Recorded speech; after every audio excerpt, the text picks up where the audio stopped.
Dr. John WorldPeace. It's August the 8th, about 3 p.m. in the afternoon, Mountain Time. I want to talk today about democracy and the teachings of Jesus. I think it's important to tie together spiritual beliefs and American democracy and show how they tie together. 2,000 years ago, the world was not ruled by democracy.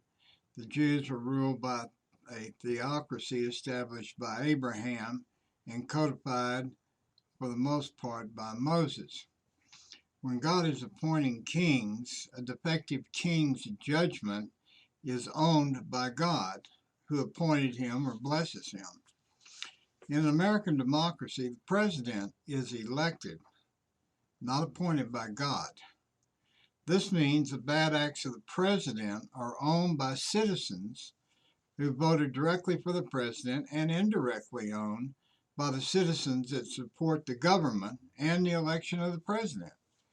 So in a democracy, everybody owns the bad acts of the presidents, but those who voted for that president have a greater ownership of his bad acts.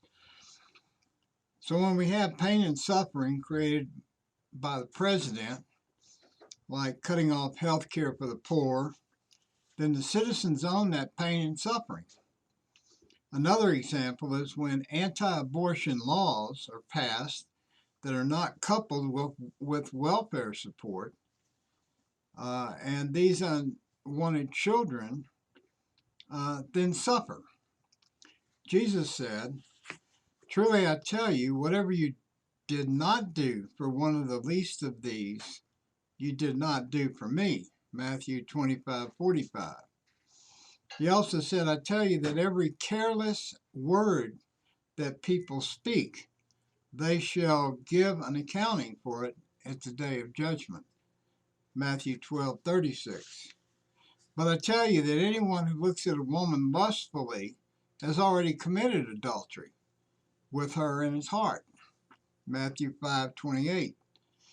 "If anyone causes one of these little ones, those who believe in me, to stumble, it would be better for them to have a large millstone hung around their neck and to be drowned in the depths of the sea."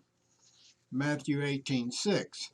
So what does this mean? What do these verses mean? You vicariously own the evil acts of your president. There can be no doubt that Donald Trump has caused and continues to cause pain and suffering among the less fortunate citizens of America.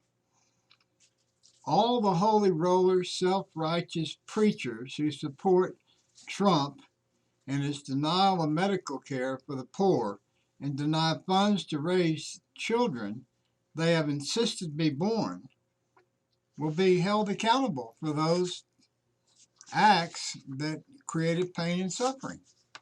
You can't get around it. Whatever Donald Trump does, we all own it. Now, Jesus said, basically, whatever you think can count against you. So you need to think about that and give consideration to the ownership of the bad and evil acts of Donald Trump.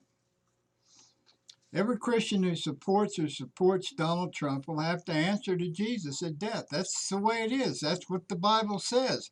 You Christians who believe that every word in the Bible is true, then there you are. You own these bad acts of Donald Trump. And quite frankly, I don't know how you can support him, especially when he's creating that kind of liability for you. Are you really so ignorant and arrogant that you can claim to be saved and think you have a carte blanche right to ignore the teachings of Jesus? I don't think so. That's false. That is a false teaching. Even if you claim to be saved and continue to do evil, you're not saved, and you will spend some time in hell, according to the fundamentalists and evangelical Christians. Then he will say Jesus said, then he will say to those on his left, depart from me, you who are cursed, into the eternal fire prepared for the devil and his angels. For I was hungry, and you gave me nothing to eat. I was thirsty, and you gave me nothing to drink. I was a stranger, and you did not invite me in. I needed clothes, and you did not clothe me. I was sick and in prison, and you did not look after me. Matthew 25:41. If I had not come and spoken to you, Jesus said, you would not be guilty of sin. Now, however, you have no excuse for your sin. Whoever hates me hates the Father as well. John 15:22. The point of this video, friends, is that I've never heard anybody speak about the liability of democracy. Democracy is the best form of government on the planet, no doubt. Actually, America has a democratic republic. But democracy is the most workable, most peaceful form of government. True democracies, not fake dictatorship democracies. You own the acts of the people that you elect. Now that's a pretty heavy statement, but it's a true statement. If you vote for Donald Trump and he does evil things in office, you own it. You will have to account for it. Jesus' teachings are very clear on this. And all Baptists and fundamentalists and evangelicals who swear by the Bible, then think about the fact that if God points somebody to be a leader and that leader is a bad leader, well, God will own that. But if we elect somebody and they do bad acts, then we own it, not God. This is Dr. John WorldPeace, August the 8th, 3 in the afternoon, Mountain Time. Thank you for your consideration and have a good day.